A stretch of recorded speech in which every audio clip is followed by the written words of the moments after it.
redes sociais estão nesse jogo. Elas são a parte do problema, né, que a gente vive hoje. No início, né, a liberdade de imprensa ela foi fundamental para a democracia. Exato. Mas depois começam a usar, né, a imprensa, rádio, televisão, etc., novos meios que vão surgindo para o uso de manipulação política, manipulação de resultado. O modo como a informação ela é gerida nas redes sociais depende das empresas que gerem essas informações por algoritmos, né, que é uma palavra fundamental para a gente entender, dados e algoritmos. Né? E esses algoritmos nem sempre são algoritmos transparentes. Olá, estamos começando mais um programa Polis e hoje o nosso convidado especial é o professor Dr. André Campos Rocha. O professor André é bacharel em Ciências Sociais pela Universidade Federal de Minas Gerais, mestre em Sociologia pela Universidade de São Paulo e doutor em Ciências Sociais pela Pontifícia Universidade Católica de Minas Gerais. É membro da DigiLabor e professor da nossa PUC Minas. Bem-vindo, André. Obrigado, Zé. Prazer participar. Satisfação. Muito obrigado por ter aceitado o nosso convite. E vamos falar sobre comunicação, né, e democracia. Qual a relação que a gente pode estabelecer entre meios de comunicação e democracia?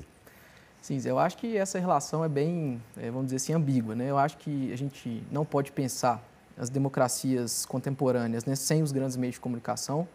Né? Eu acho que, por um lado, os meios de comunicação, eles, por diversos fatores, eles contribuem para a construção da democracia, né? Tal como a gente conhece, as democracias liberais contemporâneas, etc. Né? Enfim, por ali no início da consolidação dos Estados nacionais, uma formação de uma consciência nacional comum. Né? Você tem um meio ali de accountability entre governantes e governados, através da comunicação, então você cria um laço comunicacional ali e mais importante, a criação da chamada esfera pública, né? Que seria, vamos dizer assim, uma esfera comunicativa entre os cidadãos em que eles discutem certas razões e discutem problemas da sua vida social que reverberam no processo decisório político, né? Só que, enfim, de aí, no meados do século XX, algumas teorias, eu vou me referir aqui à teoria crítica, né? Adorno, Horkheimer, eles começam a problematizar essa relação, né? Que os meios de comunicação de massa televisão e o rádio, ali, nos meios de comunicação clássicos, eles, de certa forma, têm alguns aspectos muito danosos à democracia. Né? Claro que eles estavam vendo a experiência do nazismo na Alemanha, né? E, por exemplo, viam como o ditado do Führer, né, do Hitler, através do rádio, chegava na consciência das pessoas, então era um meio de dominação, né, um meio de comunicação direta entre o líder autoritário e as massas.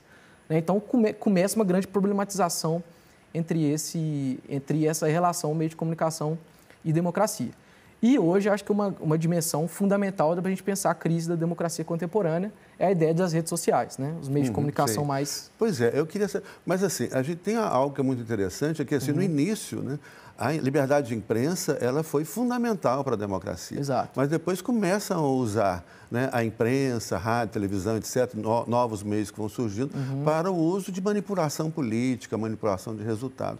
E hoje, André, professor, qual que é a diferença assim, entre os meios tradicionais, né, jornal, depois rádio, televisão, hoje com as redes sociais, né?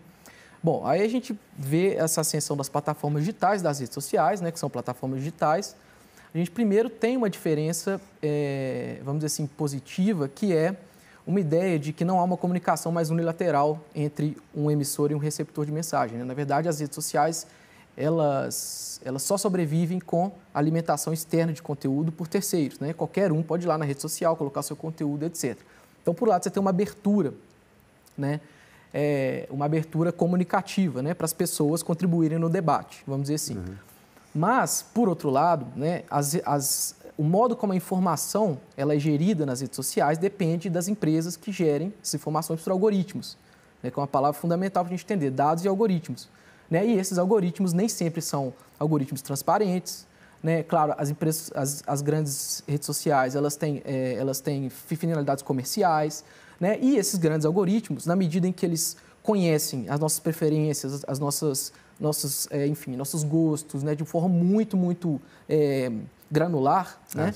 Eles podem também, utilizados por terceiros, pode ser um grande meio de manipulação muito mais poderoso do que os meios de comunicação clássicos. Esse ponto que a gente chegou agora, né? Quer dizer, porque é interessante, eu lembro no início, né, das redes sociais e tudo, Facebook. Antes do Facebook tinha o Orkut. Orkut, no Brasil, Orkut, sim. que era assim, eu lembro que era bem democrático, né? Porque Exato. você conseguia atingir, sem muito esforço, sem pagar nada a esse, você conseguia atingir muita gente. Depois eles foram controlando, obviamente, porque não interessa esses grandes proprietários, né? Democracia, e aí começa essa manipulação. E aí é muito interessante, porque você pensa, hoje, por meio da inteligência artificial também, que é uma questão que você tem trabalhado, pesquisado muito, né? A inteligência artificial, essas big techs sabem da gente, assim como os grandes estados, sabem tudo sobre a gente. Sabe como nos afetar emocionalmente, criam mentira, né? Sabe como afetar o nosso comportamento, né? Você tocou uma coisa interessante, que é a ideia de ideal da internet, né? Ali no início da década de 90, tinha um ideal muito de open web, né? Era muito bonito, né? Exato, legal. Uma ideia um pouco meio anarquista mesmo, né? O Napster, por exemplo, né? Que fornecia música de graça. Então, você tinha um ideal de uma web comunitária, horizontal, etc. Né? O que acontece, e aí os estudos de plataforma vão tentar entender isso, a partir de determinadas perspectivas, de como que as grandes big techs elas começam a colonizar o universo digital e elas se tornam, por exemplo, a infraestrutura do universo digital. A infraestrutura significa o seguinte, não há como circular nesse universo informacional sem passar por essas grandes big techs. Elas têm um grande poder de moldar a nossa vida, né, como um todo e a política também. Né? E as pessoas que sabem operar nessas redes sociais, que a extrema-direita foi um grande exemplo disso, por exemplo, na eleição do Trump, né? Foi, acho que, o caso clássico de manipulação por grandes dados, né? Elas podem intervir muito diretamente no debate, porque essas informações chegam a toda hora na cara das pessoas, né? São informações que a gente vê a todo momento, então tem uma temporalidade também muito rápida das redes, né? E uma capilaridade muito rápida no tecido social, né? Que a televisão e o rádio não tinham, né? Hoje, de forma muito mais brutal, né? Porque as pessoas, hoje em dia, elas estão o dia inteiro mexendo no celular, né? Claro, os algoritmos viciam, tem toda uma discussão de vício, é para viciar mesmo. Exato. Então, aí, o grande problema é que você começa a criar bolhas, né? E aí, bolha leva à radicalização, né? Essa é uma grande questão. Pois é, e você tocou e usou algumas expressões que são muito importantes nessa discussão toda. Uma delas é a questão da extrema-direita, né? Exato. Porque a extrema-direita, ela não é um ator, né, legítimo, né, ser um cientista político, né, também, não é um ator legítimo no jogo democrático. Ou seja, você tem legislação na Europa, inclusive, que proíbe, embora proíba, a extrema-direita está no poder na Itália, está crescendo na Alemanha, está nos Estados Unidos, está aqui forte, mas ela não é um ator legítimo no jogo democrático. E ela não tem ética, e ela mente, né, e ela usa e tem acesso à grana, né, que é mais isso. Ou seja, é necessário muito dinheiro para você ter acesso, por exemplo, usar a inteligência artificial para afetar emocionalmente as pessoas, para criar mentiras que vão afetar determinados grupos de pessoas. Isso precisa muita grana, né? Exato, um bom exemplo. O Brasil foi um grande exemplo disso também. Claro, a eleição do Trump foi, né, com a Cambridge Analytica, que era a empresa que ia aqui no Brasil, na eleição de 2018, a questão do WhatsApp, né? Porque tinham grupos muito articulados, né, patrocinados, financiados de difusão em massa de fake news e etc. Né? O que ajudou muito a eleição do Bolsonaro. Né? Mas essa é uma questão que, enfim, uma plataforma política que, enfim, prega a eliminação do outro, né? Enfim, o ódio contra minorias, etc., a gente não pode aceitar que seja parte do jogo democrático. Exatamente, né? Infelizmente. Isso, André, e a gente que trabalha muito com isso, né, com a ciência política, a teoria do Estado, né, que é minha área e tudo, é chamar a atenção, olha, a extrema-direita, né, o fascismo, não é um legítimo competidor do jogo democrático. Ele não pode ter espaço, porque ele cria ódio, ele mente, ele trabalha com a emoção radicalizada. Né? Então, isso não pode ter espaço. Isso é o fim da democracia. Se os caras chegam no poder, acabaram os direitos humanos, acabou o Estado de Direito, acabou a democracia, acabou tudo, né?